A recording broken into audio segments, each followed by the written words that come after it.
Hashi, it's your week. You speak first. Welcome, boys and girls, to I missed the opportunity for boys and ghouls. Sorry. Okay, hey, let's start over. Here we go. Here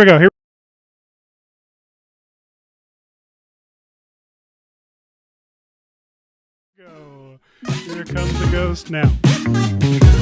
Oh, the intro again. We're professional. Hashi, Hello, ghost and background skeleton. Welcome, everybody, to a very exciting and spooky episode of VFX and Spooky. I am Hashi, and over here is Seth the World. No, he's over. I'm Flip. I'm over today. there. I'm over there, too. There. Watch this. He's everywhere. I actually don't know what I was about to do there. I had no plan. He's Much there. like the show. He's all over the place.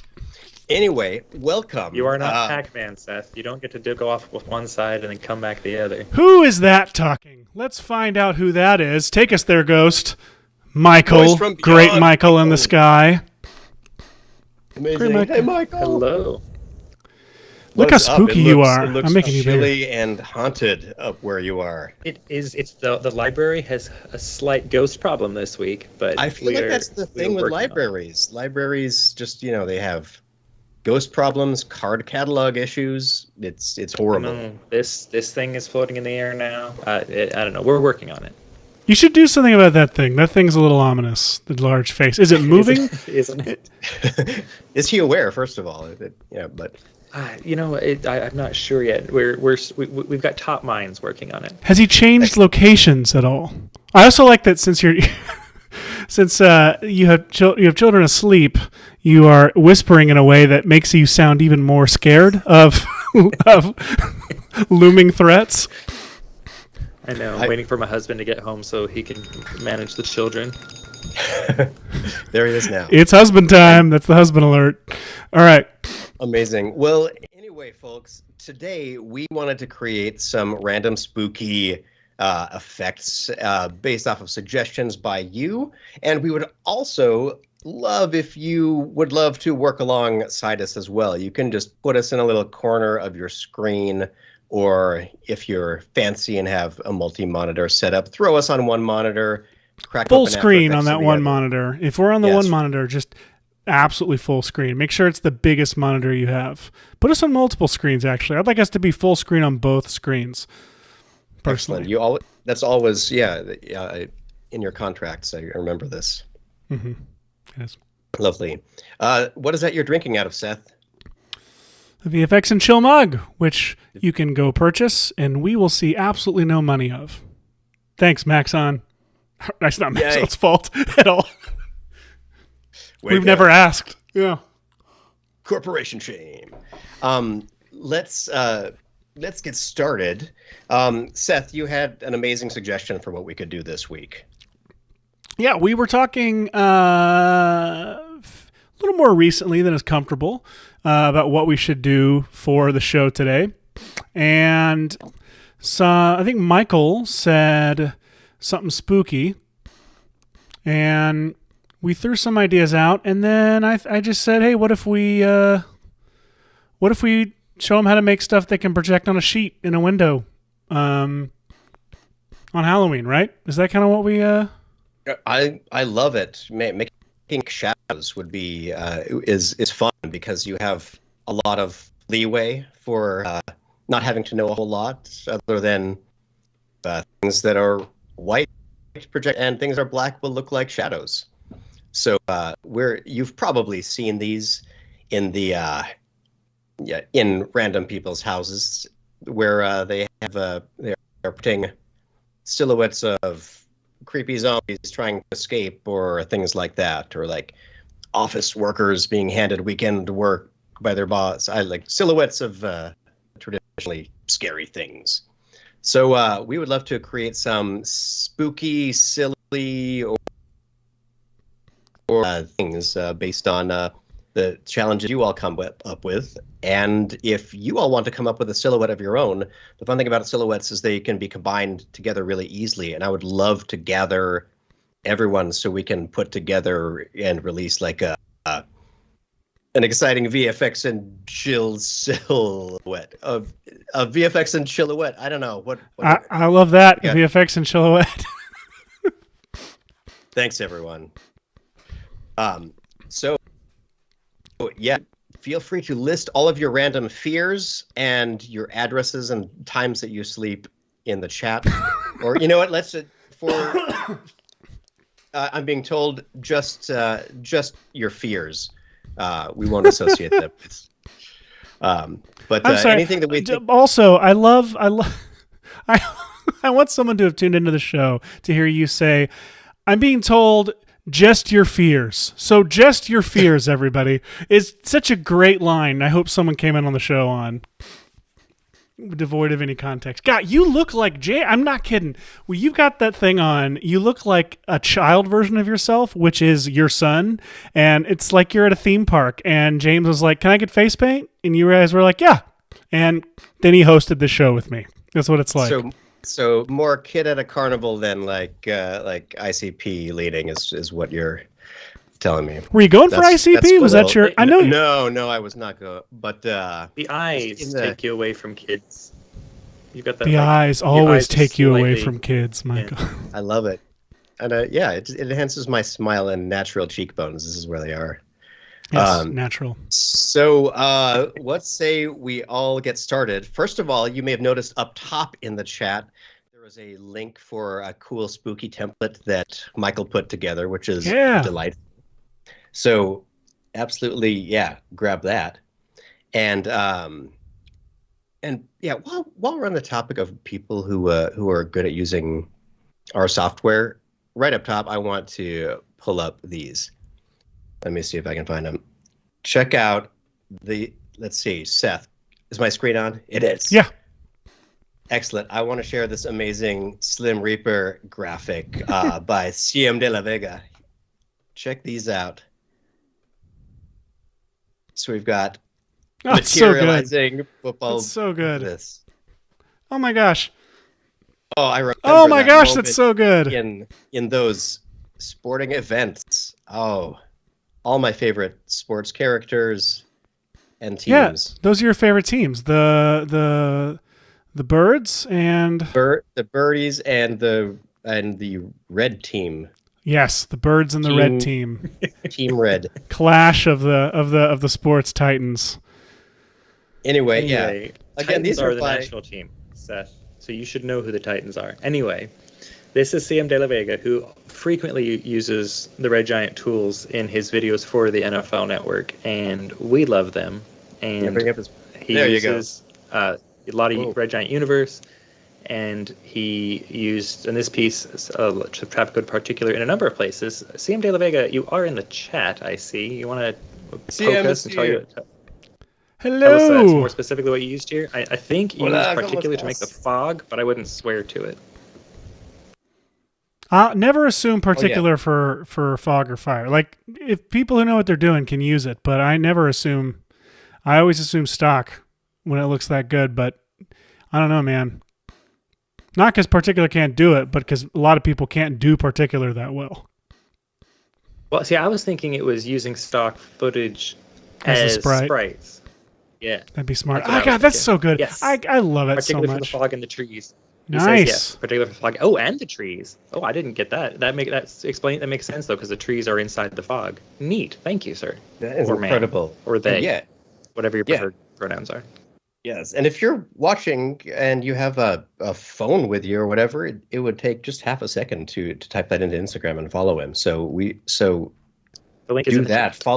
Follow cool Instagram creators, and if you do lots of cool stuff and tag us, we'll likely pull it up because we love seeing people do things with our work. I thought you were about to say we'll follow you, and I was like, Hashi, don't make promises to them, please. Hashi, go click on that run one. That run one is one of my favorite ones. Because I won't follow you. I'm just kidding. I will if you're cool. Because it's the dude turns into a panther because he plays for the Panther team. Lead with that. Insane. Look. Who is that turning into a panther? Wait. Here, hang on. No, he full on turns into a panther here in a second. Yes! Finally. He does it again. He does it again. Yes. There. See, he does it one more time.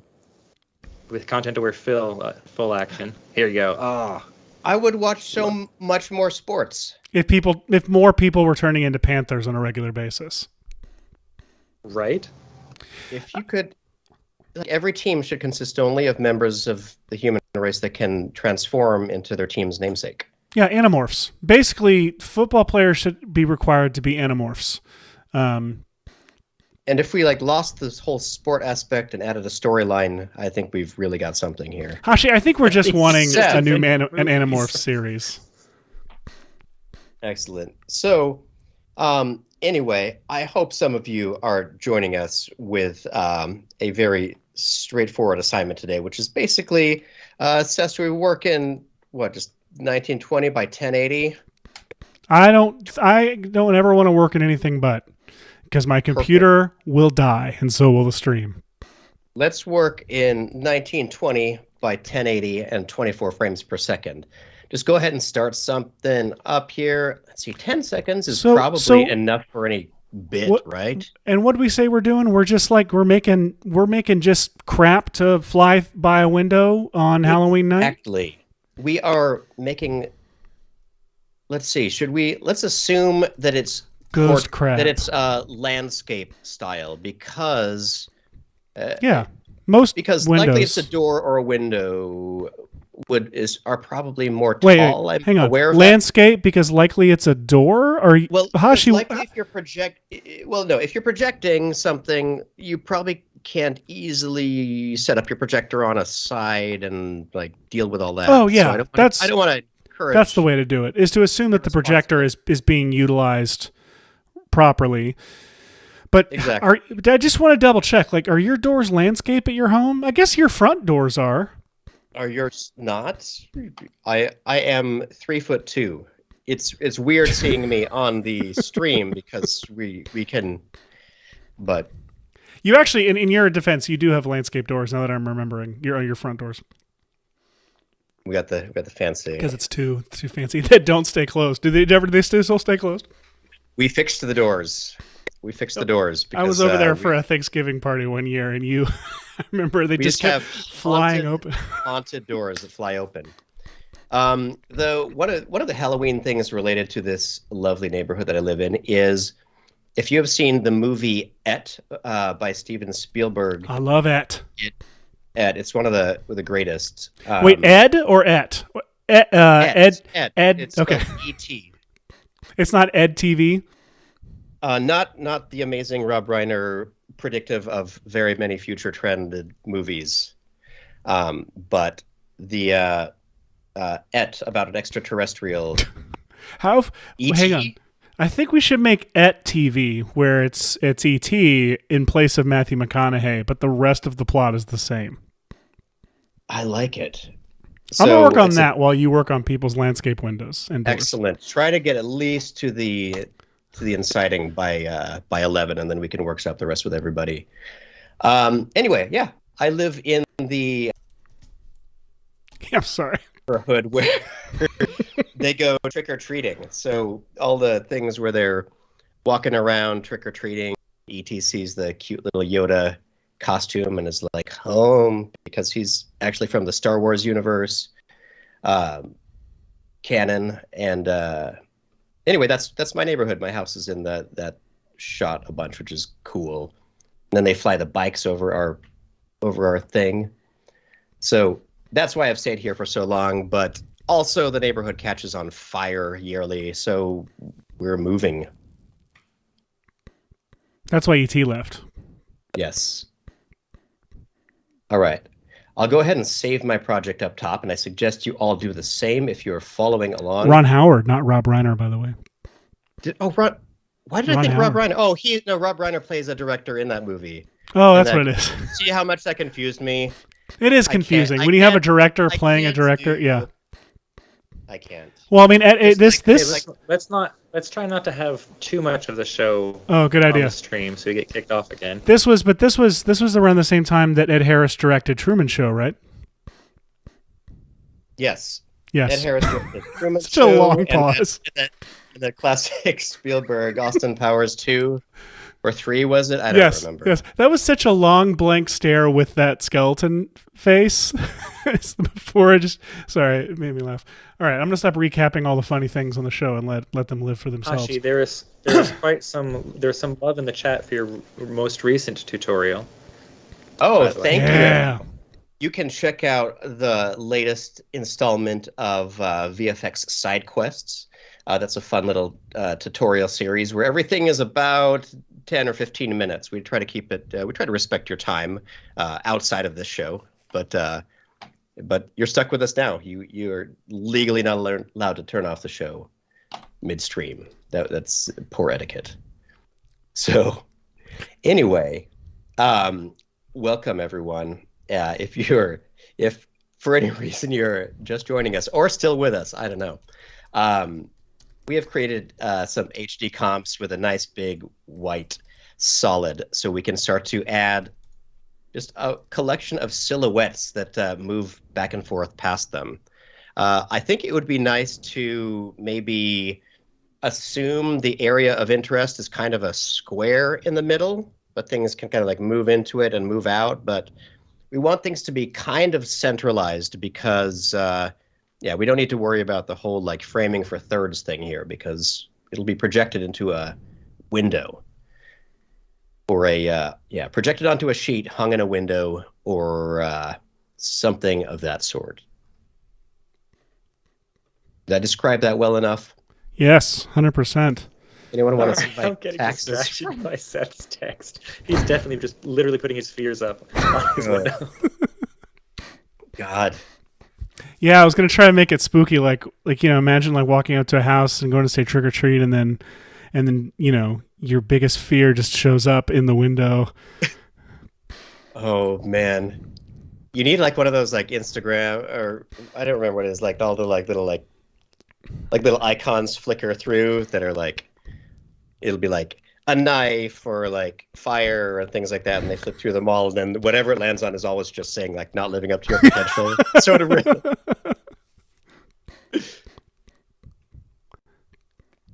All right. What was the step I was saying? I was going to say, yeah, save your project somewhere so it won't disappear if you crash your system. What is today? The 15th. VFX and chill. I'm just going to save it right in here. Let's create a folder for it. Why not? We'll stay mildly organized. AE projects, and Seth, you're welcome to save in here too, and then we can open and steal each other's files if you want. I haven't been paying attention. I literally just missed that part where you said where you saved it. Chilhouette, perfect. And you know, see, that font looked like it was going to be cool, but now it just looks like a shirt from Hot Topic. It does. Seth, are you saying that shirts from Hot Topic aren't cool because... Oh, not that one's not. The one I just designed right here on the show. That one is pretty phenomenal. I'll work with this one. Speaking of Hot Topic, Dune, did anyone see that? I just have to share this tweet that I really loved, which was this little promo for Dune. And someone said, "This feels like walking past teens at the mall." That is such a good tweet.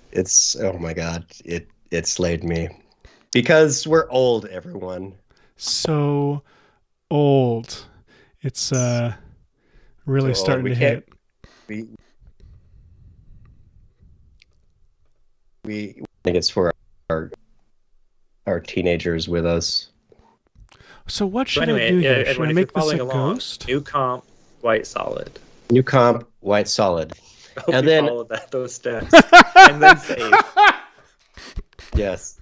And so what's fun is that basically anything that you throw in here that is black will look like a shadow.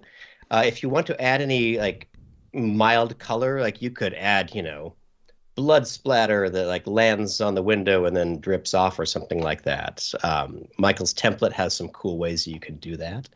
And we can get started. Do we have any suggestions in the template?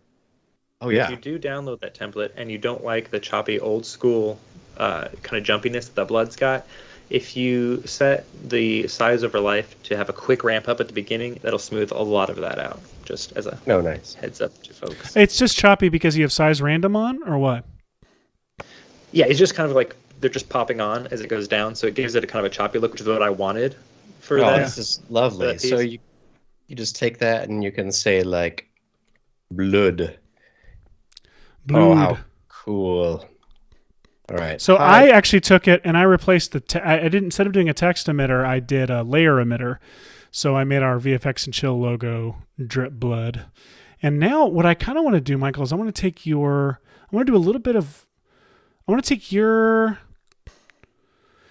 template and I want to push it further. I want to have my fears. I want blood to drip down and form my fears and then drip away out and form new fears. Perfect.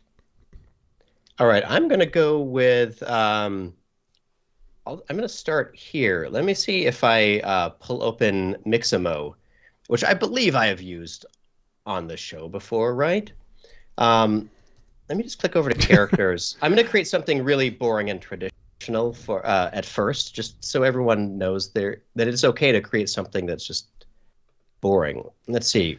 I know there are a lot of scary characters on Mixamo. Yes, lots of zombies on Mixamo. So we've got stay away skeleton zombie with wild fingernail situations. That's a pretty scary silhouette.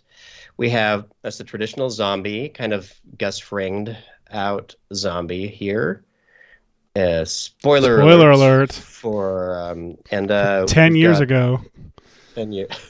Oh my gosh. That's a nice cartoony zombie. That is. Cartoony zombie. So it's nice that they have representation for the differently abled community in that zombie. Yes. That it reminds me of the amazing fight in Spider-Man 3, where Sandman is fighting Spider-Man and can punch through him. His stunt double had an arm that ended like that, and so they coordinated the same fight, but he could translate his hand like right through him or punch right into him, and VFX picked it up by adding the hand like translating right through Toby. A ninja. We've got this mousy. I mean, if you had this mousy just like that would be spooky. That walked up to you in the middle of the night. Rise up. Anything is spooky if it walks up to you in the middle of the night and it's not a human being. So sometimes it is a human. Like what I'm saying, like there's a lot of cool. This thing is a little too scary, probably. So younger viewers today. Oh, no, look away. That's frightening. I'm so sorry. Look, people, stop. Turn your eyes to the right side of your screen and don't look on the left. That looks like if you ripped off that Mad Max guy's breathing mask, what might happen or something. I don't know. Let's see. All right. And there's Night Shrek here. Night Shrek. K Castleguard K N I. I was like, what's Night Shrek? Oh yeah. Don't Google it. I don't. Day Shrek and Night Shrek. I'm not responsible for anyone googling those terms. I'm trying to figure out what's the best way for me to drip the text in. Ooh, you could. What I would just use a layer on top with linear wipe and roughen edges. Well, but what if I wanted blood to drip down and form it, and then it drip down and form it out? Like I want it to I want to see it in. So I wonder. Okay, so then you would use predator prey in particular. Have the no, I got. Well, I can't predator prey because I can't limit its movement to only on Y, which is why I want it to be a straight down drip. Well, here, do this. Make two comps that source the same pre-comp. They both drip. One drips down and one drips up. and then Middle you out. time map them to. I like this title design that I've come up with here. For this show. I love that I have blood on my side. I have actual like blood look, but it doesn't say it. And yours is like the Gucci black and white. It would be like this. Blood. There we go. It's Gucci blood. But see, it's and actually they would be like that. But Yes, it would be I still like it. Prada blood. Amazing. Okay. So, there's a moment. But speaking of Gucci, there's the new trailer for House of Gucci, which looks fantastic. There's a moment in it. I was seeing it. I was watching this trailer in the theater with my son, and there's a moment where he fires. Like a gun gets fired with a silencer on it, and it is this loud bang. And I didn't think anything of it. Elliot just goes, "It's a terrible silencer." And if you go watch the House of Gucci trailer, it's very funny that they've added this ear-shattering gunshot sound effect on it's a shot the that is punctuation on for the sting to the titles kind of thing. It is, and so you don't think of anything of it unless you're my son and you're like, that silencer isn't working, which I just thought was funny. Anyway, Seth, if you just throw a really heavy re-noiser over top of that. Maybe it's Night of the Blood Freaks, man. VHS, it would, Oh, I'll give it to you right now. I did this. We're back to plot device days. Or if you want to go slightly old school, Misfire. That's exactly where I was going, sir. Because actually, it's the best tool for the job here. So I'm just trying to find a creepy animation for this guy here on the old Mixamo. This skeleton walk is kind of cool. It makes him not all that threatening. I mean, it's like a zombie walk. What do we think? Yeah, it looks like he's pretending now. Yeah, like he would fake you out. Like he'd be like, "Oh, look, he's slow. We could outrun him."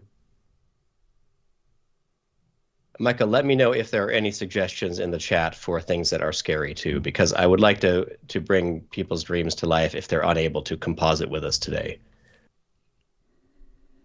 I could always do the stock like, oh, add a funny dance motion capture to a thing. I've never seen this done before.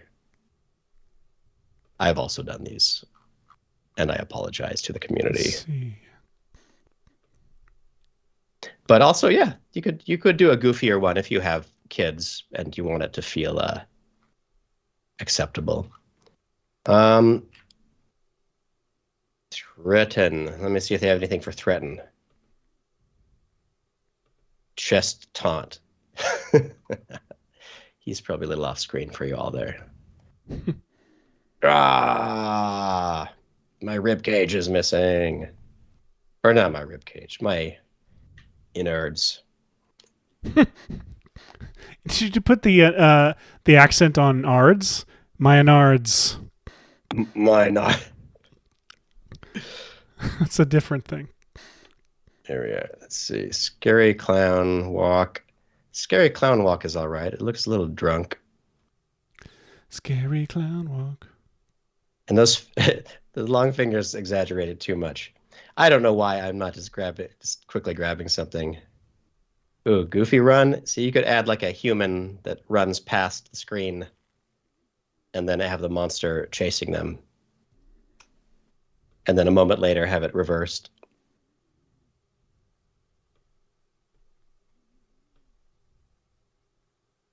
Oh, man.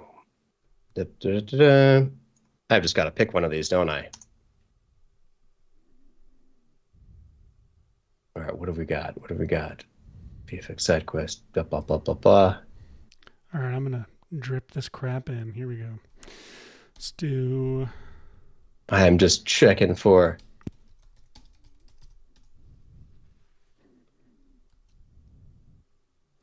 So that means when it drips... Oh, I'm going to have to do... So... You have to have I have to have it... mat eroding it. Yeah, it needs to be eroding it, and it needs to, when it dies, that's when the blood needs to drip. So then it's actually dripping away from itself. Mm-hmm. It's a little weird. You're a little weird. You get skeleton You could face. also you could have it drip straight down and use the text layer as like a chromatic displacement without any separation. So as the blood hits the letters, it widens to their edges a little bit. There's an amazing. That's smart. I can't remember. It's a plugin or a thing on AE scripts that fills things, and I'm forgetting what it's called. Michael, what do you think that was? It's called autofill. Auto. And it works on some stuff. It works amazingly well, and on some stuff it's frustratingly flickery and awful. Interesting. It's one of those plugins that like sometimes is like the best thing, but sometimes you just want to like punch a plugin in the face if you could. That's what my last performance review said. So, okay, this is a little thing that I have not figured out how to get around is if I need to create a new primary system but keep all my settings, are we able to save system presets in particular yet, or is that still not a thing? Like save just one of the systems but ignoring the rest? Yeah, like I want to be able to go into the presets and apply a system. Yeah, bummer. Okay. I mean, you can apply any preset you've got and add it to your setup without messing anything up, but no, I'll figure this out. So I'm like trying to not have to rebuild your setup here, Michael. I'm gonna emit from parent system. Okay, I've landed on the one that I want to use. It's this sneaking one. He's not a character that should be sneaking, but I really like it. Because it's impossible. There is going to be floor creaks no matter what. Also, I love the Mixamo generated ones where you can adjust things like the amount of carefulness. Like I can make his carefulness. See, this is all right, but like he can be very careful. And also he's a larger character, so sometimes increasing their character arm space makes them very funny. And decreasing them makes them very silly too. Either way, I feel like that's kind of a creepy silhouette still because of those fingernails. All right, we're doing it. I'm going to download this one. It will download as a little FBX file like that. Doop, doop, doop. All right, let's save that in our VFX and chill folder. Let me create a little more organization. Elements. I'm still thinking you could do predator prey, Seth. And here's what I'm thinking. Here's what I'm thinking. Okay. You take basically what I have in that you have a main particle system coming down, and it's got it's spawning very short-lived prey particles.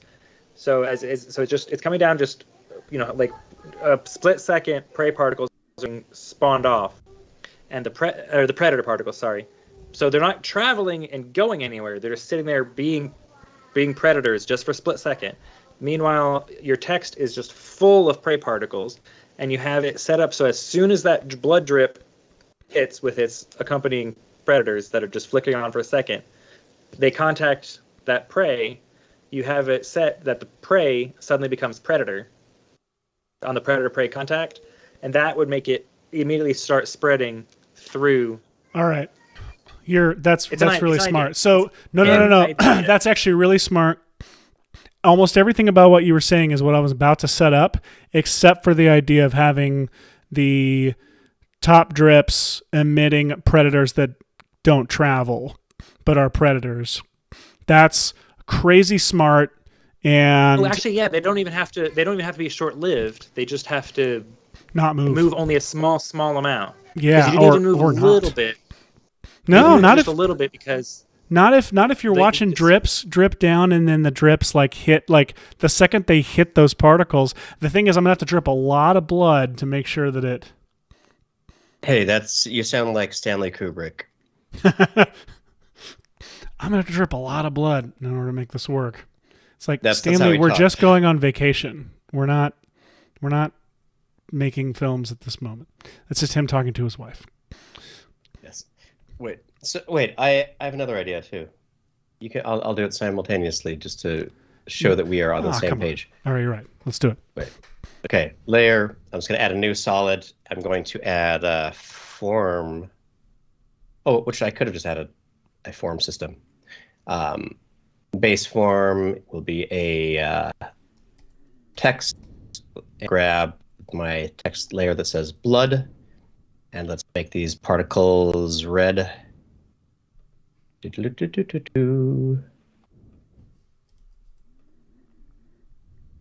Oh, first of all, I should just be doing title design over here, basically, right?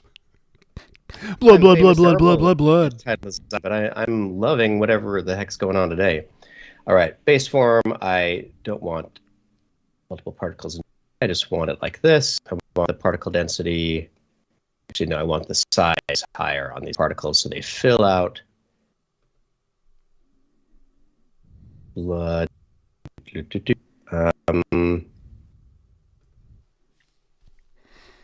Now, why? I want the interior to be more, and the so that and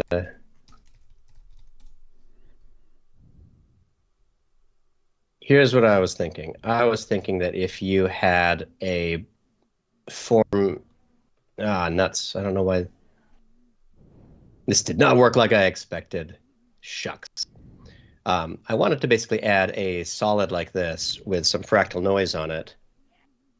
And, like make this pattern kind of small and make the brightness be all the way down at the beginning like this. And then, or actually, I guess, have the brightness be high at the beginning. And then keyframe it to go down over a few frames like that. And then I'll just call this the displacement. And then hide it. And then in form, you could go to add a, where would it be? Under layer maps and say displacement. Choose the, let's see, RG, individual, red, blue, green, or XYZ, I mean. And then the layer for the Y displacement is the displacement with its effects and masks. And then have the displacement amount be...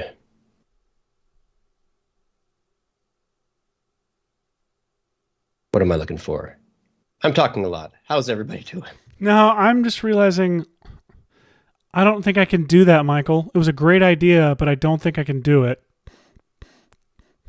And here's why. I need, like, the drips that fall. I only want to see drips that are going to become text. And so here, this might work. Does that make sense? Here, you know what I mean? So I'm gonna go back to trying the reverse version, but I'm gonna see if I can do it in the same.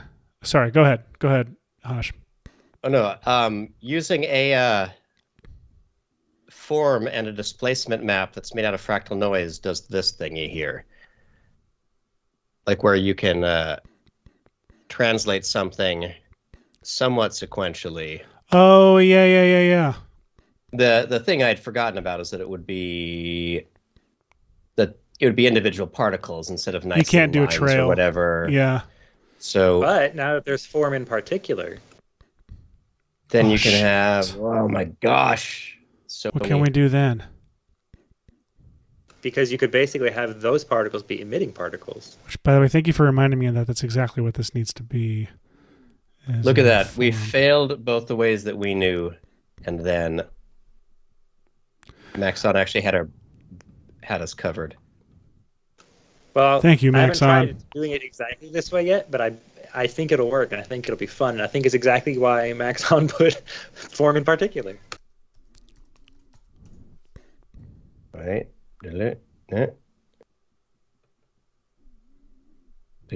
Particle type.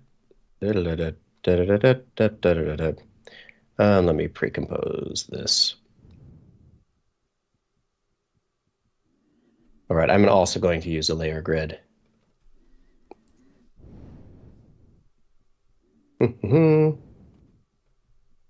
If you're just joining us, everybody, we are doing some ridiculous silhouettes for you to project onto a sheet next to your window during Halloween to let people know that you are cool.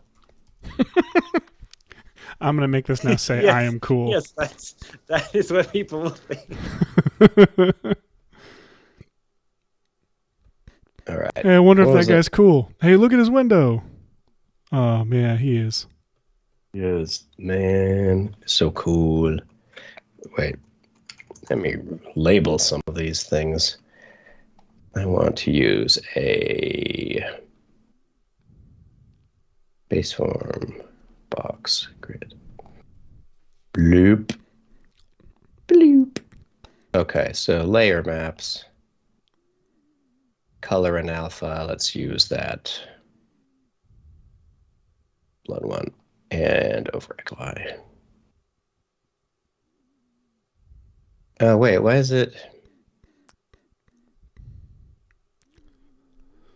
RGB coloration. Oh, and alpha. Oh. Thank you. Doot. It's a little Spider-Man theme for Halloween, everyone. All right, I gotta know, is anybody here in the chat joining us in making something? I said making something because so far. Hey, there we go. Let me see that. Blood to blood. It's not bad. It's interesting. Honestly, yeah. I'm gonna keep pursuing mine, but you really should, because this first of all, I've got this all backwards, though I'm gonna copy my little keyframe over so I can just watch it dive back and forth. So if it does that, this is still kind of useful. I kind of like it. So I can make that a little bit bigger, add more particles. Here we go. Now I'm getting to what I thought was going to happen.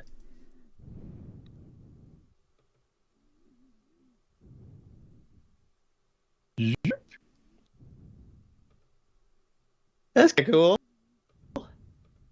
No, I like that. That's it. So if you move that top one off the screen, then you'll just have blood dripping down and forming the letters. It's perfect. You just need to blur the alpha, blur then crunch the alpha, and you've got like real nice liquidy looking. That's gonna be fantastic. Let me see. Oh, there we go. Roughen edges to any particle thing. Like, look at this. Look how much more. Yeah. And if you really wanted to, you could add some. You could add some echo to this down because you forgot to do them particular instead of. For that you can do form in particular now. Wait, echo. Let me add like 5 echoes.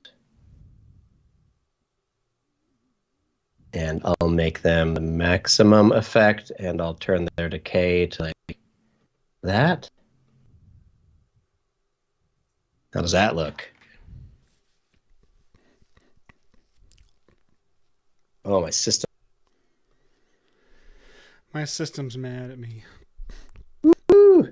Look at this. Yeah, that's pretty great. Do some shadowlets and do like CC plastic, and you got yourself some blood. Yes. Good. Blood. Let me see. I'm going to go with fewer particles, and it's really just the echo effect is killing this. So, because look how fast that works without it. Yeah. Dang it! I should have created this in particular. You could do that at home, folks. Anyway, let me close this. Earlier, I was downloading stuff from Mixamo and clear out all of these other layers and just start a little duplicate silhouette thing. So, silhouette. This is what And I think I opened Cinema at some point. All right. Open. Let's grab that FBX that we just saved under VFX and chill 1015. All right. I think I downloaded this telling him to walk in place. Now, one thing I've noticed is that whenever you output the a model from Mixamo, a lot of the time its material maps do this kind of weird thing. I don't know why they choose to do that. Transparency gets included in one of the channels instead of them being solid. So let me just go to... Whoops.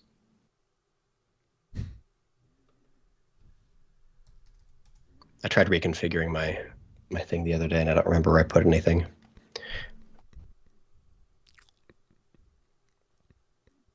Window. All right, let's disable the transparency for this.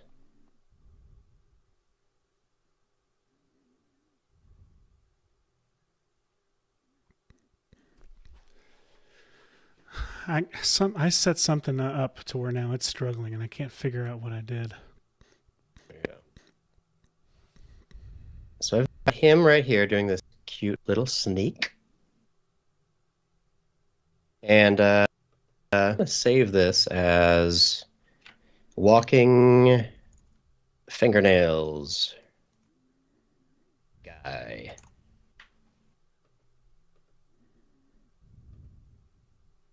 And what happened?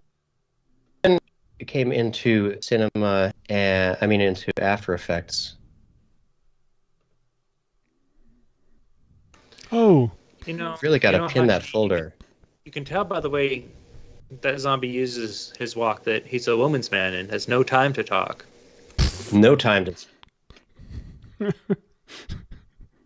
All right, I'm just importing the Cinema 4D file directly into After Effects, and I want to see what happens. He's a rigged figure with animation being applied to a skin. I don't know what will happen. Oh, someone wants to know how I did this makeup. It took hours, and is definitely real. And when I drink my coffee, I have to pour it under my jaw into my throat hole. That's what happens when you're a skeleton man. But all right, more Bee Gees references. We'll try, but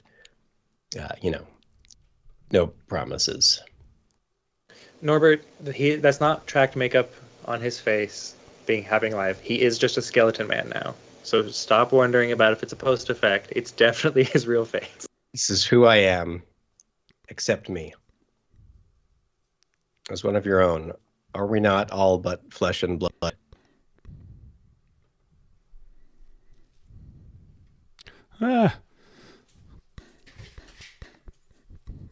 This is what I almost went with, but it's a lot less cute. Hi.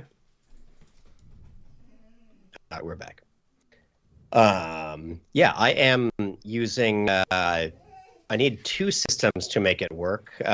One is a program called SplitCam.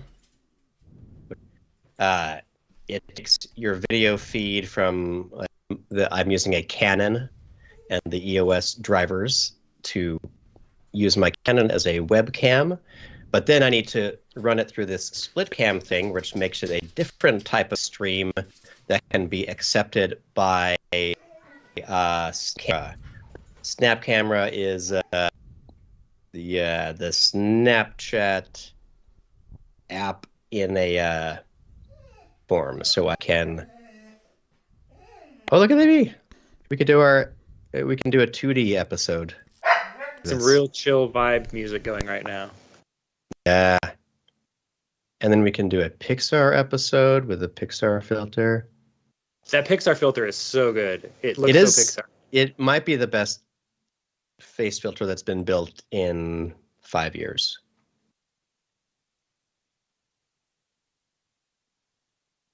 Ooh, that's wild. Wait. Oh, there we go. This is my kind of stereotypical genie look. I hope you all like it. But I'm gonna stick with this one right here. I dig it. All right. So anyway, this has been how to apply face on a web meeting with Seth and Hashi. All right. I'm gonna drag this walking fingernails guy over here. And instead of a viewport, I'm just going to do, let's see, so the current shading, and is he animated? Yes, he is. Perfect. I'm choosing somewhere for this because I just need his silhouette in the end. So I'm going to the checkbox for, let's see, current. And you know what? I'm just going to go into my Cinema 4D file, and I'm just going to kill his texture. I don't really need to be anything. Or actually, maybe you could just throw a black luminant texture on him. Yeah, I'm just going to fill him in. Oh, that all works. There we go. Look at that. So I've just imported my this. You're not being quiet, so you don't get the door open. Uh-oh, you're not muted, Michael. All right. Welcome, everyone. The child is not behaving and is going to be in timeout in a second. Oh, boy. We have all been there. We have. Let's see. How long with does your this child loop? Right. It's weird. I don't know why I've been there. All right. So let me preview this. So we've just got a nice little skeleton. I've just got to figure out what works at. So I'm going to work in proper to switch it from cinema camera to the camera. And now I'll add. And oh, do I need to add a third camera? Is that what I needed to do? Oh, okay. Oh man, he looks creepier from the front like that. Look at that. So now I have a properly 3D silhouette that I can use my hand kind of move around like this. And I'm just going to set it at a slight angle like this so he feels kind of tall.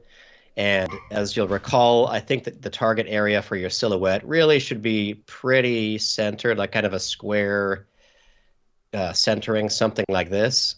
So based on that, I am going to do the Star Wars style thing where I animate the camera to fake that he's walking. There's probably a better way to do this. I'm just trying to use the tools I quickly have here. No, I mean, you've got him doing his walk in a loop, right? So just pushing in towards him is the quickest, easiest way to do it. So let's do this. If you had him like in a scene, obviously it wouldn't work so well, but you just got him in silhouette, so this is a perfect way to do it. It's the fastest, easiest way. Boom. Forward, move over. And what I should have done is added some nulls with a compositing tag in here so I could import them and see what I'm doing. But working fast, everyone. Working fast. Skipping steps. I have pushed particular to the limit here with this flocking stuff. So I'm going to try. This Seth, is just this not is a family efficient. show. Well, that joke never came up while we were developing the flocking engine. No, never. At Red Giant, not once. Never, ever. Oh my gosh, come on. This is not Particular's fault. This is my fault. I pushed it to the brink of insanity, and now it's mad at me. So I'm going to try a displacement thing instead, I think. After I mute myself, because my family is coming home from vacation while I'm live. Welcome home, family. Your family went on vacation and left you behind? Is this Home Alone? No, sorry, all the girls. All the girls. It actually was great. The girls went, they stayed in town, but they went like with my wife's sister and their kids, like, they did like a girls thing, and then me and Elliot stayed here and watched the entire Cornetto trilogy for him for the first time, and went to see Bond and Carnage. That sounds amazing. It was fun. It was a lot of fun. Elliot's been like, can't be my dad. I don't know if I should. I can be any time you need, Michael. When your wife asked you to have a bonding experience. No, stop it. So I can mute you, and I'm going to do it right now. He's gone, everybody.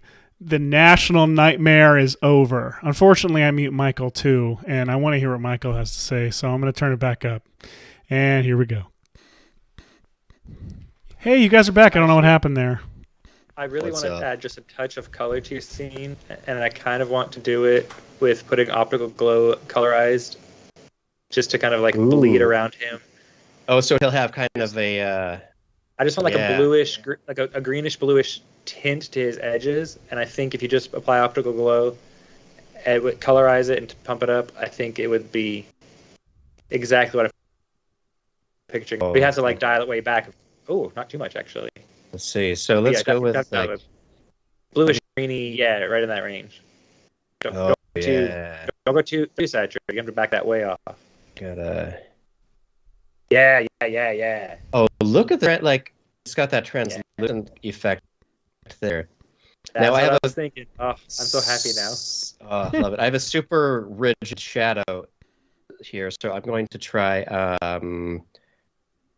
Let's see. Oh, you could use the radiate option in optical glow to. Oh, that's true. I don't think I want beams though, because I feel like the silhouette plane is landing. I got you. So I'm just going to turn up add a matte choker with some softness, so he gets kind of some weird. Oh man, the optical glow is a great idea. First of all, I'm going to dial it back now, but right around. This is a fun point because it's the way like your shadows kind of like bleed together a little bit, because light is kind of scattered and hitting different parts. So I kind of dig this.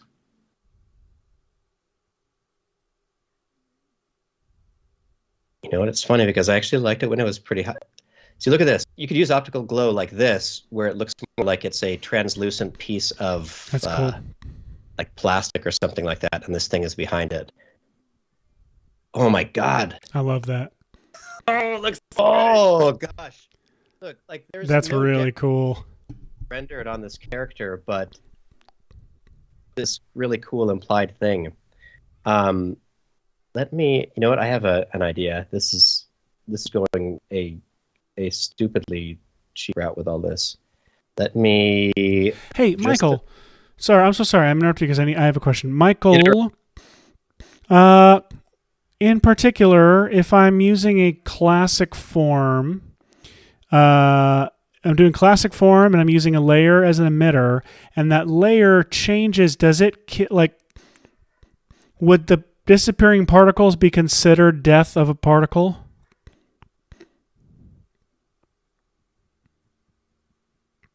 I honestly don't know.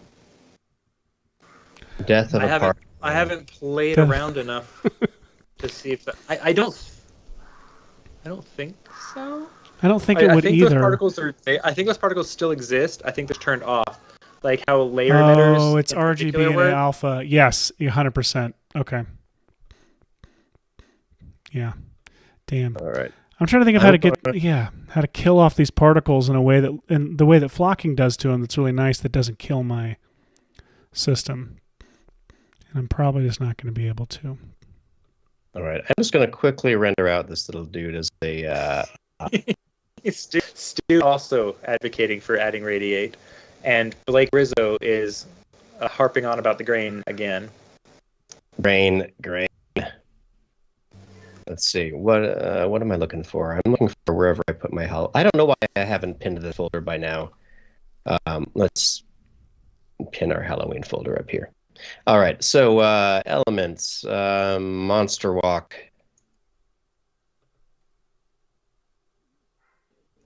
Monster walk. Boom. I'm just gonna do this real quick. Pre-render his walk cycle, so I have a little TIFF sequence of it. Why not? I thought this would be a little bit more lightweight, but it's a little slower than I thought. Because like, look in here, like I get a beautiful real time with this dude. It's our sideshow that we do with him after real time with this dude. Real time. Oh man, I could have also done like a we have the amazing renderer Redshift, and we also have the amazing tool of Hashi colors the character all the way black and then puts a white solid behind him and then applies that to oh, he doesn't have a material on him anymore. I mean, both are doable things. I know a lot of folks use Cinema 4D because it has that really powerful MoGraph toolset.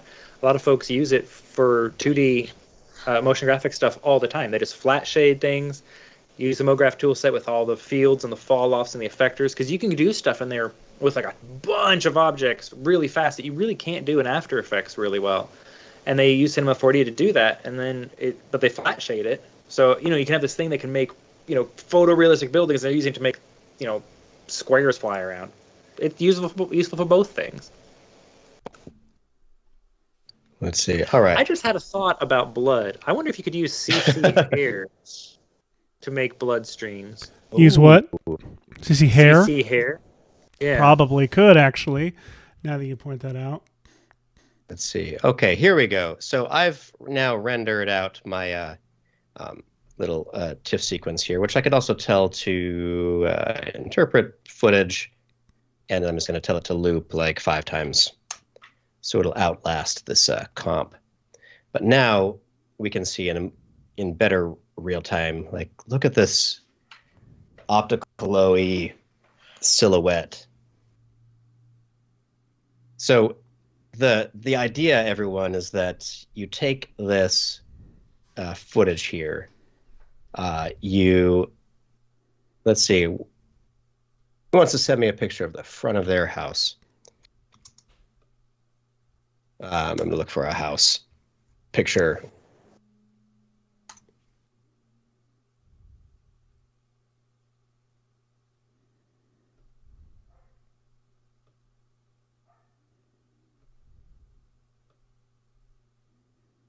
Oh, you could do this at your garage too.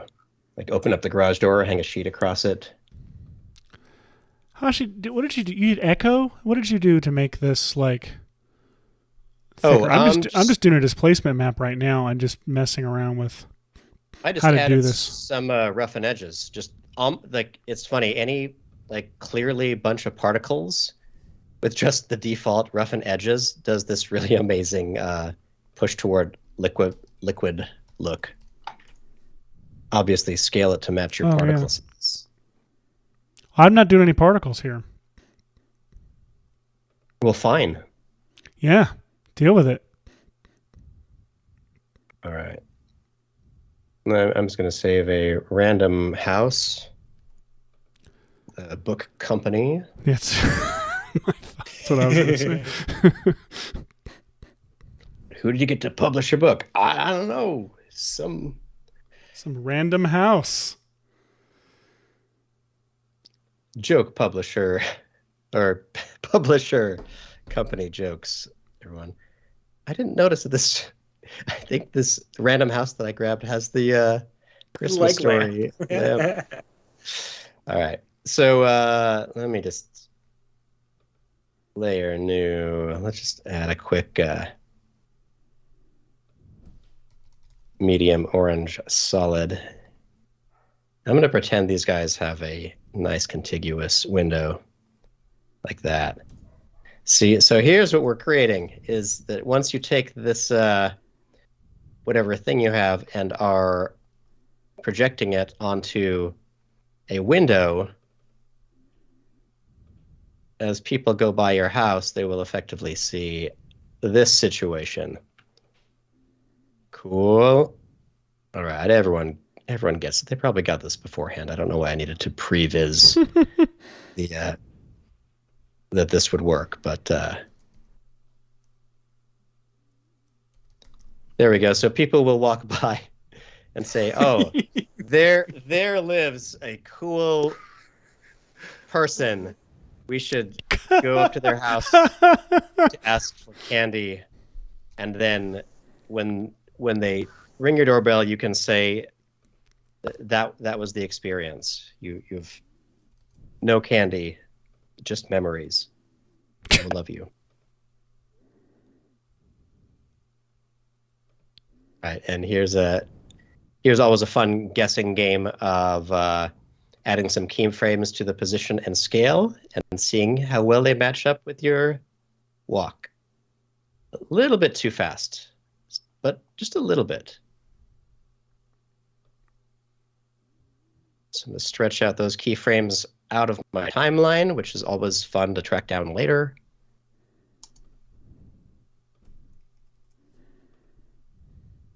Still a little fast, right? I know what I'll do. I'll just increase his scale at the beginning. All right, so here in my house previsor. Oh, still too fast. I know, he's a big guy. He takes big steps. Yeah, I just picked the slowest,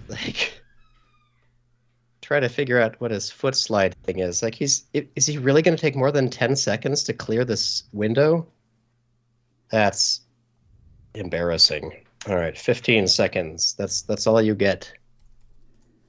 And I'm not paying you a penny more. All right.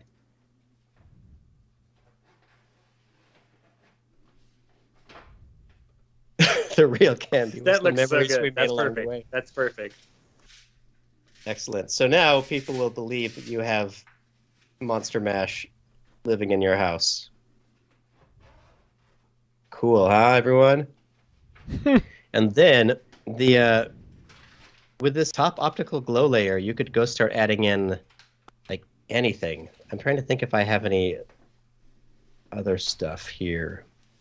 Let me go to my Actually, when you finish up with this shot, I just thought of something else that might be useful for you to work on. And yes. A flock of bats flying, using particular. Oh, let's do that. All right. Yes, a Seth silhouette. All right, so let's add some primate keyer. Key out this primate. Yeah, it doesn't work on birds, just works on primates. All right, let's I don't know if I'm killing any of the green. Actually, there wasn't much green spill in that at all. I might kind of got it. Way to film this and have a corresponding plugin. Let's see here. So we could position him down here. And then for the adjustment layer, what would happen what if you say fill on an adjustment layer? It does everything. Yeah. Fine, I'll make Seth black 2 filled in. Yes.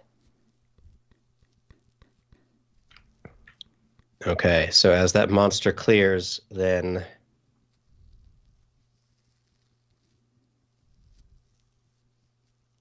little ease in keyframe there, and then we've got this loveliness.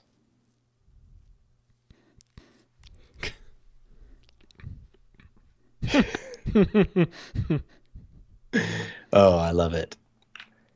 The chat mentions that this reminds them of in Home Alone, where he made the fixed silhouette party happen. And yes, this would be a great idea. Children, if you are stuck at home and there are a couple of bumbling baddies trying to sneak in and steal your family's jewels, by all means, grab 10 projectors, put them up in every window of your house, and grab After Effects and get to work. Oh, man. You know what? That's what we're going to do for the holidays. We're going to make we're going to make a Home Alone kit, projection kit, that we're just going to it's going to be it's going to be silhouettes of Michael Jordan's cardboard cutout going by. It's going to be just like a party in your house that you can project on your windows. I love that. Did everyone did that, right? At some point, like when the parents left for like 4 minutes, they set up. Yes. And 4 minutes. It was that's a perfect comment, because I was in the background. Why I stopped talking was because I was trying to find and grab this image, and just do a quick. Let's see here. All right, RotoBrush, help me out for this one frame here. I just need the one frame. Michael Jordan. Humblest man Michael in the Jordan. game. Technically, to be accurate, that this part is filled in. I'm going to do the full silhouette because it's funny. All right. Let's click on that to smooth it out a little bit. There we go. And save that thing. I don't know why it's MJ and render that. Oh, I love all this. Oh, that was a very low res image. Sorry, everybody. The good thing is it's a silhouette, so it doesn't matter. It does not matter at all. Seth, I like the falling particles you've got going on there. Yeah, I'm trying something. I'm over here just experimenting. I'm not narrating what I'm doing because I really don't know if anything's going to work. And so all right, but look at the party going on at this house.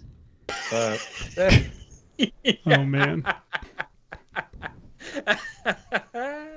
Let's see.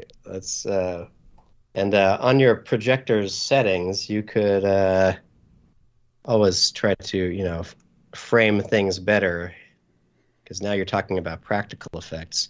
Here we go. Now, what robbers would dare approach this house when they know I might get eaten by a monster if I try to rob this house over the holidays? Yeah. Okay. Well, that was fun, folks. Let's switch gears here and do something that I think that all of you would love to do, which is create a swarm of bats in particular. Now, I've done this so many times. It's one of the things you do. Like you get a car, you learn to drive to a drive-through, and it's all exciting. And but if you get Trap Code Particular, you should definitely try to make a swarm of bats. And here's how I'm going to do that. Yeah, I did that today. Perfect. They're actually flying around, well, not in this view, but they're flying around behind you in our new city view that's on our show. Hey, today. look at that. What did you do for your flying bats, Seth? My flying bats, I started with this really great handle. Let me save this real quick because I really like where this is going. I do love that this episode will be you working for an hour to on one animate thing text that says not living up to your yes.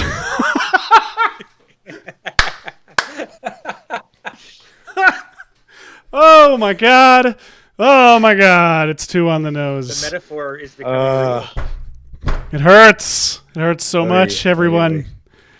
All right. BetterHelp.com. For everyone, it works. For it's great. You should definitely try it. I can attest. Use coupon code. Code VFX and chill to confuse the hell out of them. So I started with, hang on, let me just real quick save this preset. Seth's Potential. This is going to ship in the next build of Trap Code Particular. It's a The plugin that does It's- nothing. It is a deteriorating. Yes, it'll be a deteriorating, dying set of particles called Seth's potential. So I started with this preset called Birds, Mm-hmm. which is nice and has this little sprite, this little bird sprite. But then I like me some custom sprites. So I pulled this thing off Production Crate and retimed it. I made a bat and a bat slow. Look at that. And so like this is my fast bat, and there they are flying around. So like if I Wait a second. So I was about to demonstrate something that you've just demonstrated in like 4 seconds. whoops, sorry. Seth, you should continue on this. That's it. I'm done. That's my bats. So I got to finish my potential. I got to finish living up to my potential, guys. Excellent. So, Production Crate bats. That is phenomenal.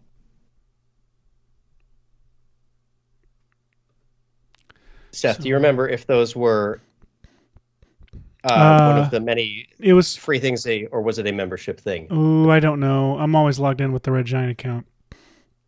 Thing is, you could find like a PNG of a bat. I've done that before. You find a PNG, or you draw a bat. Like this is what you do. You draw a bat, and then I would have gone and like downloaded some transparent PNG of a bat, and then puppeted it to just like.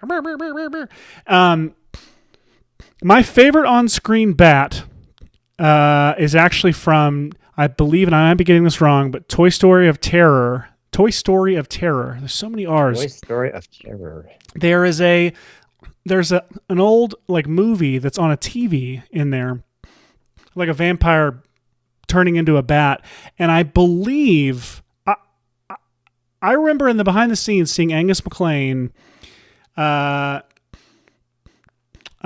doing like puppeting a like a toy bat in front of a green screen, and if I remember correctly, they actually used the live action element of him just like bouncing this like rubbery bat in the air, and that's what you see in Toy Story of Terror, and it's utterly fantastic. That is delightful. I need to revisit the holiday specials from the Toy Story verse. Toy Story verse. All right, I've added a gradient and then some posterize because I was just trying to add some like quick layers of color. It didn't work out the way that I thought it would. It never does. Let's see. There's that. The color is this color. Yeah, there is kind of what I was going for. I don't know.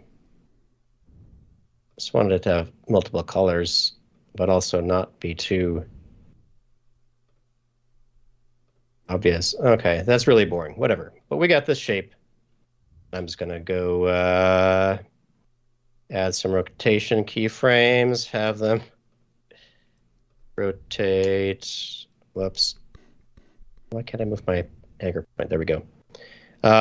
Flapping. It flaps down very quickly because that's the action that propels the wing flap. It eases down into that and then is fast and then bounces up fast to get back to there. And then it's motion blurred. Right.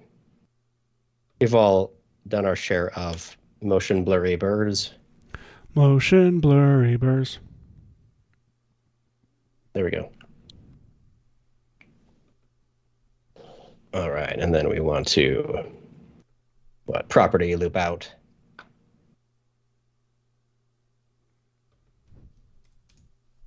Actually, why loop it here? Let's have a particular loop it. Trim comp to work area. Here we go. Here's a little bat. I plan to have like 2 wings or just the one? You want a 2-winged bat? I needed to know this. You said that's so offended. I don't know. Just why so I'm going appalled. with You want a 2-winged bat? You piece of shit. what? Wait, why did I scale the? Would the mirror effect work? No. And Just I'm said no. preempting the chat's question here. This is the only way to make an animated bat. I worked in the animation studio for 10 years. How dare you, Michael? So God. the suggestion that, all right, I'm going to open up my designer. I'm going to do something slightly different than you did, Seth. Okay. Wait, I need my designer on this window. Wait, are you opening? Oh, you are. All right. You know what? Cancel for a moment. All right. I'm going to add a new light. And I'm going to make it a point light, and I'm going to change its name to motion path. All right. So just a cute little point right here. All right. And with this little thing, we're going to turn off. I'm just going to hide everything for a moment. Oh, no. I killed it. I killed it. What did I do? What did I do? You don't have to do anything. Fair. That's no fair. Let's do a skeleton dance.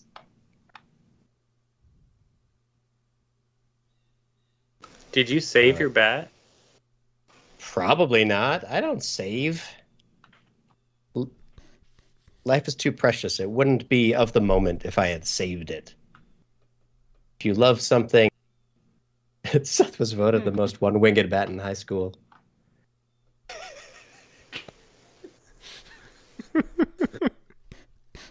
Who said that? That was our pal Blake Rizzo. Blake has the Blake can do that. I permit Blake. All right, well, he's just reading it out of his yearbook. All right, let's see if my autosave did any better than this. And nope. Hey, Michael. Yes. I pick explode from the layer, and it's actually, I just noticed it keeps on. Wait, it looked like, never mind. What? Why? It looked like it was pulsing, and I couldn't figure out why. Yeah, why is that pulsing? Is it just my new particles coming into? Yeah, that's just the particles passing in front of each other, creating a not dissimilar to the Moye effect. Actually, I know what it is. You're wrong. Well.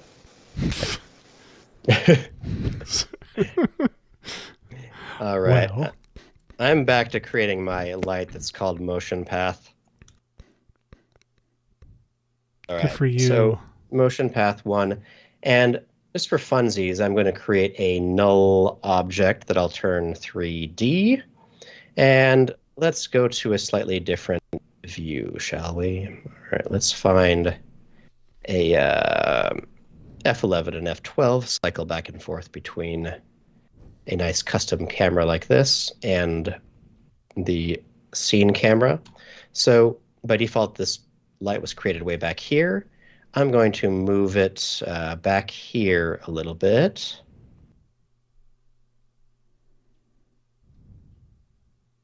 Way over here. And then I'm going to attach it to this null. Oh, I hid the parents switch, didn't I? You did it. Oh, I didn't even call it motion path. I called it Montion path. Call it the monster path. Montion path. Let's do it. Stu says that two-winged bat is a bad metal band name. Two-winged bat. I actually love that so much. It is. It's like the high school level metal band. You're like, yeah, man. I'm in a band called Two-Winged Bat. So you mean bat?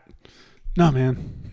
I love the redundancy. That's the way you introduce a character. It's just that, yeah, your main character, the precocious. I mean, it's the same kind of joke as one of my favorite jokes is, "Look out, a giant dwarf!" Like that sort of. It just makes me so happy. Flawless.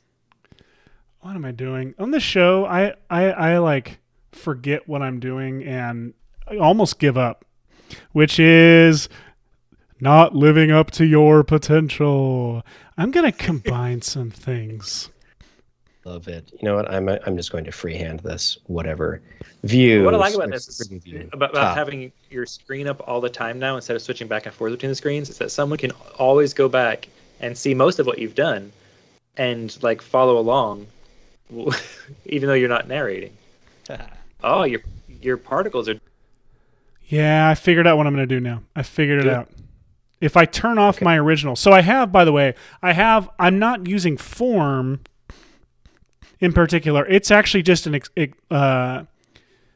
just an emitter from the using the layer, but it's set to explode, and so they show up right at the beginning, and then they have velocity over time to make them drip down.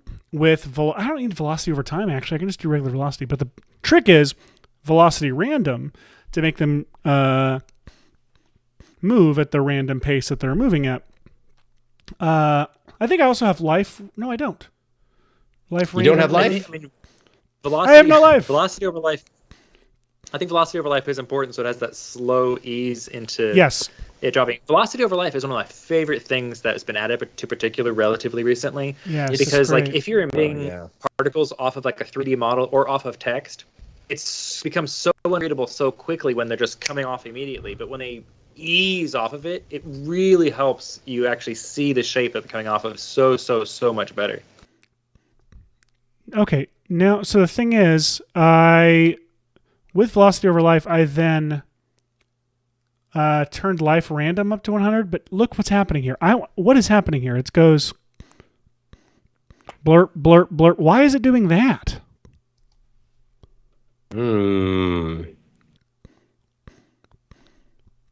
It is hard for me to tell from here what you're seeing. Hold on. Watch it flash. Ready? Here we go. It's like this periodic burst. Oh, it's the creation of the particles, Whirly. It's just not... So you just needed to look closer. All right, I've made a bunch of little keyframes, adjusted some tangents like that, and then I'm going to select all of these. Are they behind my head? No, they're right here. Wait, oh, right there. Select all of these middle keyframes here, and then right-click and say Rove across time. Now, what does that do? That makes these little cute little keyframes like that will give this a constant speed the whole time, which is kind of nice. And now I'm going to go to particular. I'll turn it on, and I'll switch to my main camera. You'll see that this path is very boring looking because it's all coplanar, but I can just grab any of the pieces of this and really like art direct a kind of neat custom bat swirly shape. Bat swirly? Bat swirly. Did that happen to you constantly in elementary school? Is there a swirly here? Yep. It's swirly.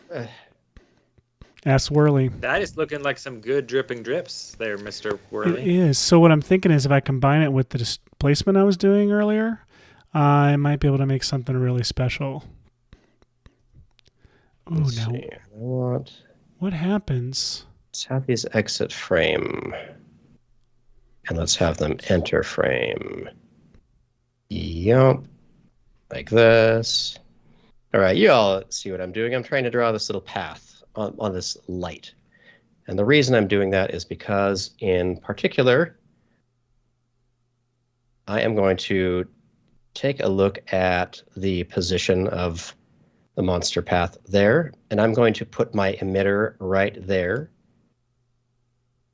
I could do this expression-wise, but I'm actually just going to copy this one keyframe because it's a little faster for now, and paste it to the position of this particle, of the emitter. How do I have it emit from velocity? Can I do that when it's emitted from a parent system? You can. I'm failing to find it. Where is that? It's under. I can't see your screen because my head's in the way. You're asking. If I have particle count based on velocity. Up where it says continuous, you want to change that to from parent velocity. Ooh, I don't have from parent speed. Thank you. I was looking for the wrong word. Okay. Bring me back. I feel lost. Lost in the void. No, yeah. I use this all the time. You could probably drop that number down some. Now I can, yeah. It's so useful because when you need particles to be filling in their paths, then you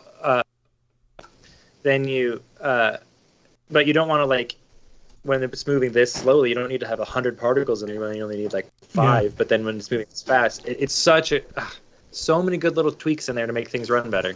We need a button that we push that's just like make more efficient, and it just turns everything down. It just knows exactly. There is actually. There's draft, right? Yeah. And or motion paths. You can drop the number of particles down. There's a little slider that drops everything down. Right so there is yeah. one of those. It's non-destructive, which is good. That's true. All right. Where did we put our motion paths? Where did we put our motion paths? Where did we put our motion paths? Someone knows. Monchian Paths knows. Monchian direction. Ask Monty Paths. Monty Paths. The great Count Monty Paths. Wait, it used to be under air. Where did it go? Someone must know. Ask Monty Paths of the nope, couldn't rhyme. Tried it. Monty Path. Michael, do you have any idea where our motion paths went? I didn't think we disabled them. We didn't. They're present. Hang on. Sorry, I was doing something. That's all right. The software updates faster than even we experts can keep up with. I found it the other day when I was trying to answer someone's question on somewhere. Someone asked about it. It was the typical problem of why isn't it following a motion path, and their particle life was like 3 seconds, and the comp and the motion path's movement took over like a minute long. So like your particles don't have time to start because it's a minute long path and they're only there for 3 seconds. Oh yeah. In the meantime, one of the reasons. Not that I was laughing at them, behind the scenes, but that's that happens. But I made this beautiful path. You fool! You fools! I'm working on this one comp for 2 hours. Wait, that's normal. But what product out there is good enough that you would withstand just abuse from your from the support team? What are these one little particles that aren't moving, and why aren't they moving? Today, what time is it? On VFX and Chill. 11:36. 2 minutes. Oh, under displace group. Okay. There they are. Hey, everyone. Yes. Yep, thank you. Oh, from Nate Haight himself. All right. Nate Haight! Motion path 1. Oh, I got to rename Monster Path, so I got carried away. Okay, you can be Motion Path. And now I'll go back over here. This was going to be just a quick, I just go over to Displace and pick Motion Path 1, like that. And then, let's see, how many particles per second are happening here? All right. It's a little weird to fit into this half-screen format. Again, I'm going to say it every time. Blame the tool, and not myself. Let's see, are we but in... not Hashi. No blame Hashi. All right. So the particle life, let's make it long enough to support this whole path. And then let's play this back. Yeah. Okay. So here's a little preview of this motion. It's a 4 seconds along this whole path. I think I've got to make that a little bit longer. Let's make it 8 seconds. It's a really long path for 4 seconds. It's a very long path. It's very fast bats. So what we've got here, and it's kind of cool, is that I've lined up my start position for the emitter with the motion path here. they're in the same spot. And the reason that's important is because then all these particles like to stick right to the path that I've animated for this light, even if they are born after when that light was there. So right now, they're emitting from a single point, and their velocity is making them spread out from the path. So the thickness of this swarm right now is determined by the velocity here. So if I had that start at 0, watch this. I have this perfect, just little 3D stroke being drawn, which is kind of cool. And so obviously we're going to replace these with bats. But let's first start out by getting our motion in good shape. So I'll add some keyframes at the very beginning so there are no particles. And then suddenly a swarm of like 100 bats exists. And this is per second, so it's not even a specific number. It's just how many are emitting. And then that'll slowly taper off back down to 0. So let's take a look at what this looks like. So there we go. So a big concentration of particles exist for a second. And I'm going to zoom the camera back just a little bit so we can take this all in. I know that gets very small on your screens, everybody. Oops.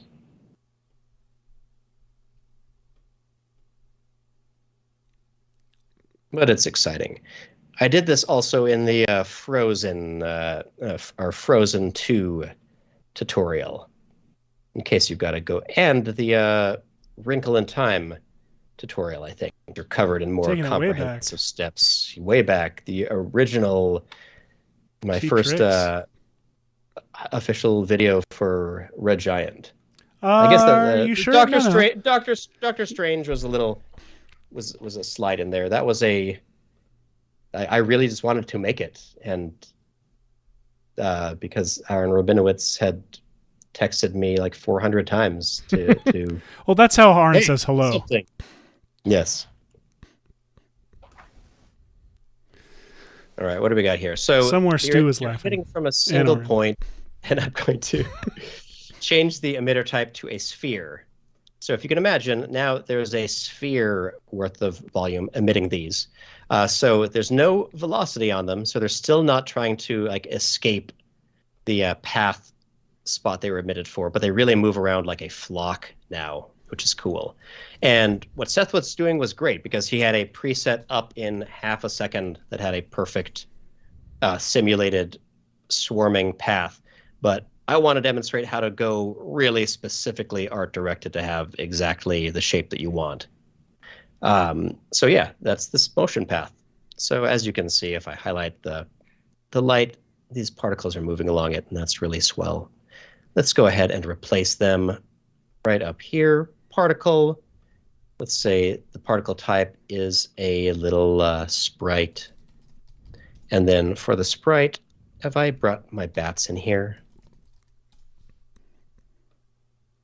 No, I didn't bring my bat in here. Let's bring the animated bat in here, everyone. Bring that bat in here.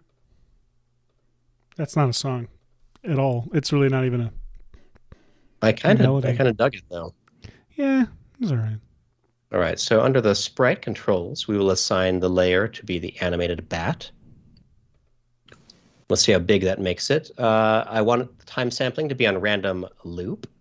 And let's increase their size a bit. Oh my gosh, what is happening? All right, so we've got a bunch of these crazy bats doing their thing. Now, I'm going to go down to the rotation here and tell them to orient to motion. I'm going to dial up to, let's try like, they are 88 miles per hour. And ooh, wait, what am I doing here? Are they not orienting to? No, they should because they're on a path. I know this should work. Oh, fade in time. No fade in time. And then let's add some random rotation and some random size. And I know these are very cartoony looking bats. I know that. But just wait. because I'm going to, for my rendering, why don't I do a GPU and hope that doesn't give us any issues. Don't forget to save. And let's save Chilhouette. Chilhouette. All right. Chilhouette. All right. And Is this for preview better game over in YouTube over with the transparent background there? Oh, it's much easier to see that, yeah. All right. Let me turn the some motion blur on here and see if this chokes it down too much. Okay, motion blur is on. It doesn't need to be that broad. Let's turn it down to like a little over 90.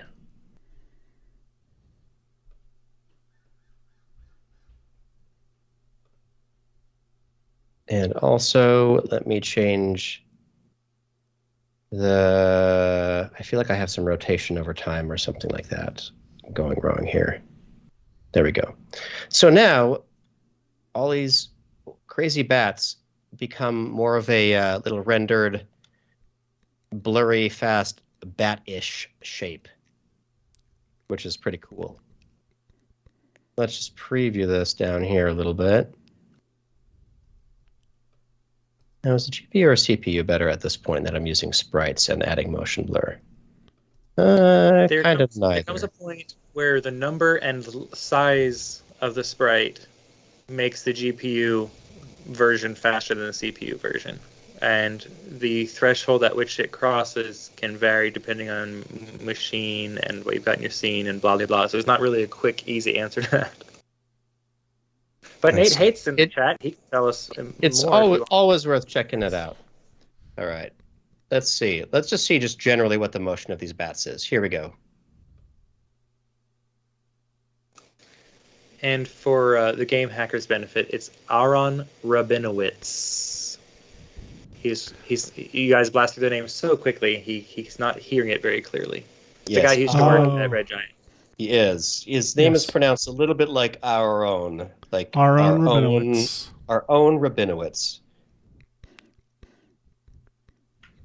But you can call him... Hey, Aaron Rabinowitz. Aaron Rabinowitz. Fievel Mouskowitz is what I hear, is how... That's what I think when with Mashwitz, with Stu Mashwitz. I always think of Fievel Mouskowitz. Philly Mouskowitz. I like that swoopy path you've drawn, Hashi. I think the bats moving along that path, they're going to look great. Let's see. There we go. Lovely. Okay, so that my animation on the bats is too fast. I it always is. It's because I made when my one-winged bat was perfect, and I don't like what happened when I tried to. Bat was perfect. Okay, so let's add some. Sorry, I apologize. This is what I do when I. That's what I do outside of the show. Is I sing in Music everything. City, Seth. You live in Music City, USA. I do. It's a disease. Music City. He caught the funky fever. That's what Nashville is known for, right? It's funk. Yes, funk. Hardcore funk. I feel like this is cool. I feel like this is cool and getting somewhere, but I feel like also, Hashi, you could have done this in 2 seconds, but it took me... Well, which is funny because I'm doing something that you literally did in 2 seconds right up top when I mentioned I was going to do it. But that's true. That makes you feel better. Way around. So we're... Thank you. We're a trick and a treat to be with. Here we go. I wanted to slow down the animation of these things. Let's see. Let's add let's make it 10 frames long. Why not? I type 10. There we go. Stretch that out. Stretch all you keyframes. To reveal your keyframes, you just highlight layers and press U. And then you can select all the keyframes together, and if you hold down the Alt key, you can grab either the first set of keyframes or the second set of keyframes and just go like this, watch. Let's stretch them out like that to preserve the loop. It's great. drags them all in relation to each other, so it keeps the relation that you initially created, but it makes it longer or shorter without you having to drag each individual keyframe and kind of guess where they all have to fall or have to retime it, redo everything. It just works. It also, just so you're aware, can make keyframes land on fractions of a frame, which is just something to be aware of, because you might go to one of your keyframes, alter it, and then be like, why did this... Why are there two keyframes? Why are you the way you are? All right, I'm just going to add an extra little keyframe in here for the upswing like that, because I want to. Because I want to. It don't mean a thing if you ain't got that swing. If it doesn't contain the swing, it means nothing to me. Wait. Does not mean a thing if it does not. Amazing. We're having fun, right, folks? Good God, are we having fun? I'm having fun. This has been. I've been having a great episode. This has been a freaking blast. No one understands. So let me go back to my front window, where back to my front window. I do like this, letting everything be sung at us. Letting everything be out loud. Let's see. Let's render out this exciting thing. All right, we got about 10 more minutes, Seth. Well, I know I'm going to do with it. Keep doing this. Keep doing this. Oh, I love this. This is just going to stretch out into your weekend. You'll be at home. Yep. The girl will be like, we're back from vacation. Honey, do you want to spend some time together? No. Like, do you know? I just no. Not even. I love a good no with a question mark or with an ellipses. No. It's just. Oh, man. Living up to my potential. Look at the way these bats, like their shadows are so interesting. They're flying around. This is a very low res preview, because I'm now like rendering a half resolution thing that is shrunk down to like the small part of this random image that I grabbed. Also, you can kind of see that there. Look at this. When you project this on your window, everyone will be like, "That's crazy. This on your Why is that happening?"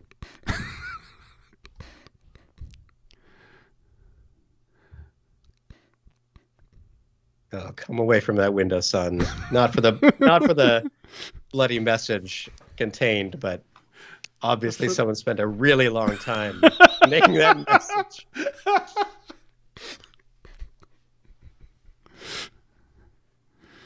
I like this bat swarm. And if I were comping this into something, what I would do is I would go into particular to the lighting settings here, where I could add some shadowlets. And instead of just darkening shadowlets, one of the things you can do is add a brighter shadowlet to kind of add a cool, like, foggy effect. Ooh, that's a neat trick. So if you have a bunch of filters, you can sort of, some atmosphere that you want these to sort of blend into, you can use the shadowlets as a trick to preserve their transparency, but add some nice stuff between them. Turn up the opacity a bit. It's a little bit like fake fog. There you go. Some volumetric loveliness. Let me see if you can see this now. I'll add just a grad or something in the background. Congratulations, grad. It's some dads and grads. All right, it's swap these colors. Oh, it could have been a moon or something, but instead it's just this. Oh, and now that I love those shadowlets, they're too much. If you make the shadowlets match the bright color in the background, it'll add some nice fogginess to them too. Depth. Foggy depth. That red color is just really obnoxious, though. Hey, Michael, where did we move the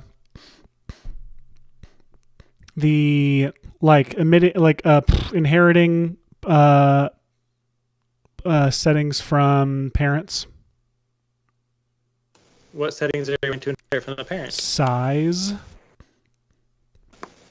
Have we ever had the ability to do so? That's part of how you answer my question, is by belittling me and telling me the answer. No, I was talking to myself. I wasn't belittling you. Nate, have we ever had that functionality? I guess maybe we haven't. Do we inherit size from parents? Because before... Or size is a percentage of parent? I thought it was that. Or maybe I'm thinking of life. Hang on. Let me look. Meanwhile, you can look at my origami bats. I like your bats, Hashi. I think they're good Oh, bats. look at those bats. Bats. Bats. Bats. I've got to at least RAM preview this full animation while we're here. Oh yeah, we got time. Seth and I have a meeting after this. Oh yeah. Hashi can't organize things.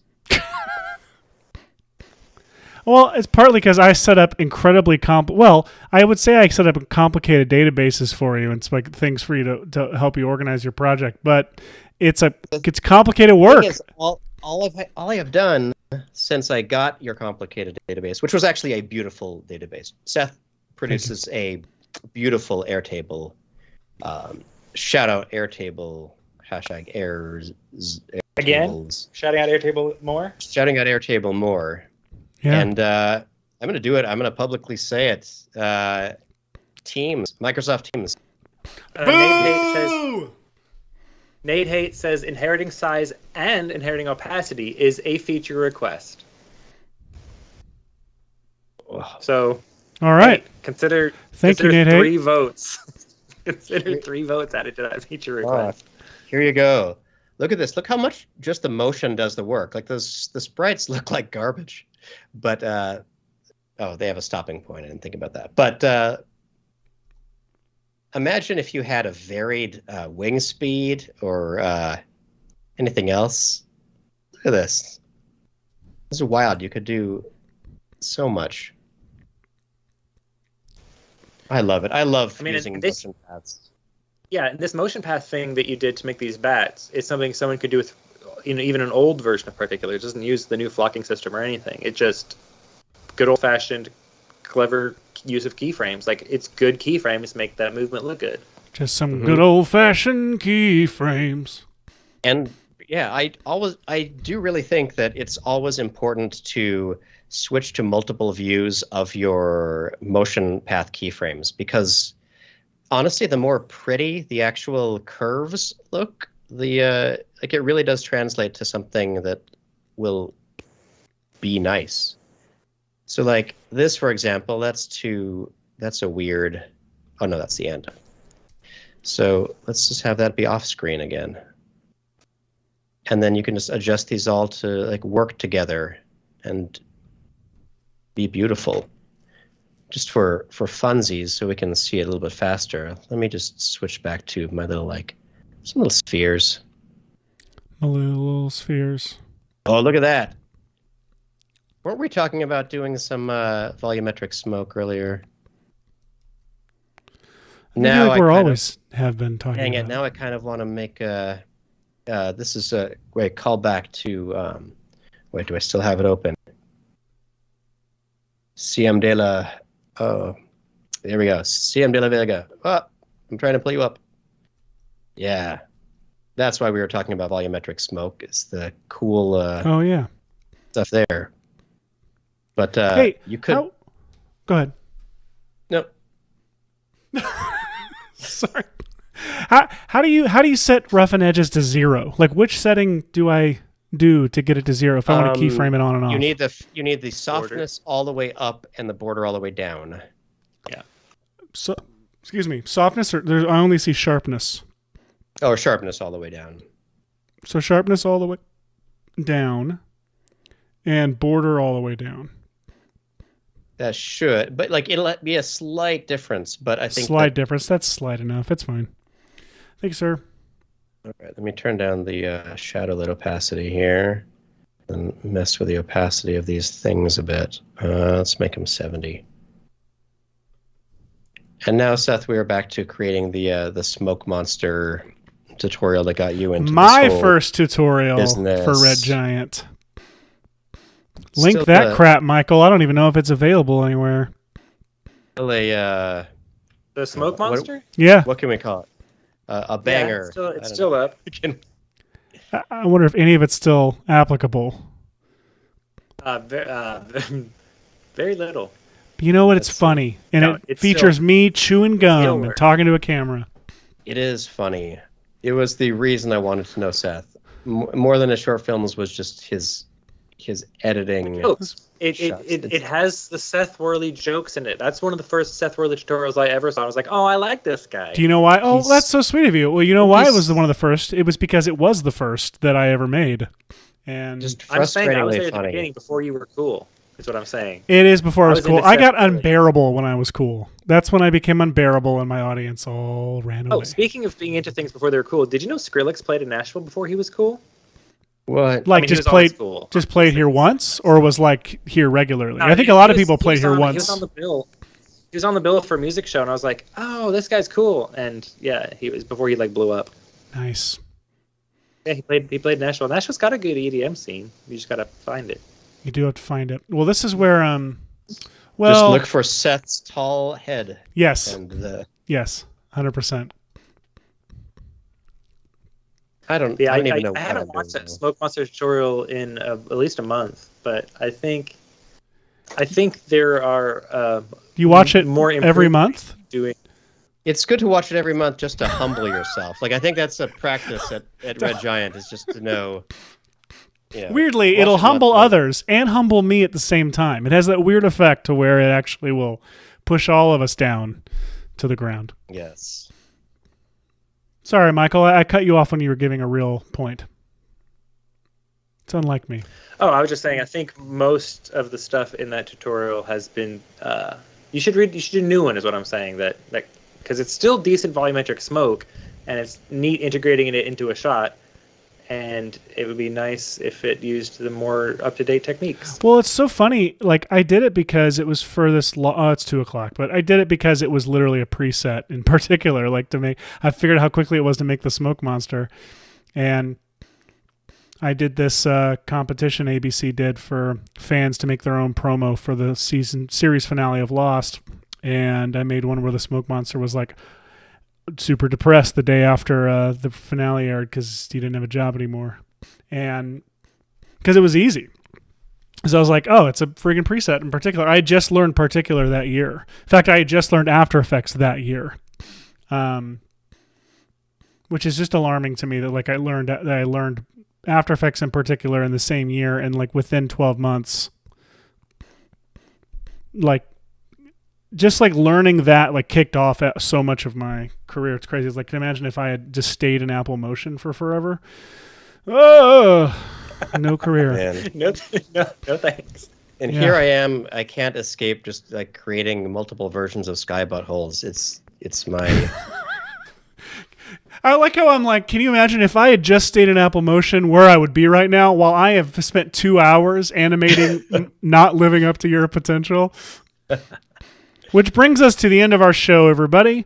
It does. I want to thank you all. Oh, Hashi, it's your day. You're hosting. Oh, it's just moving. No. I just wanted to see this RAM preview. You could probably, with some custom particles, you could make Falcor in particular. That next week on Actually, VFX and Chill. Next week on VFX and Chill, we have which we haven't told people about. We haven't. Listen, people. We should tell people. I'm gonna start typing his name, and you're all gonna be excited. Crunch. Oh no, that's Captain. Yeah, it's Captain Crunch. No. We have the Seafood King himself, Captain D. Just kidding. Please welcome next week our very, very good friend, Absolutely. Tell your friends. Tell Captain Disillusion. He's got a show. Make sure he I don't knows. think we have the actual captain. I think we have his intern, but still.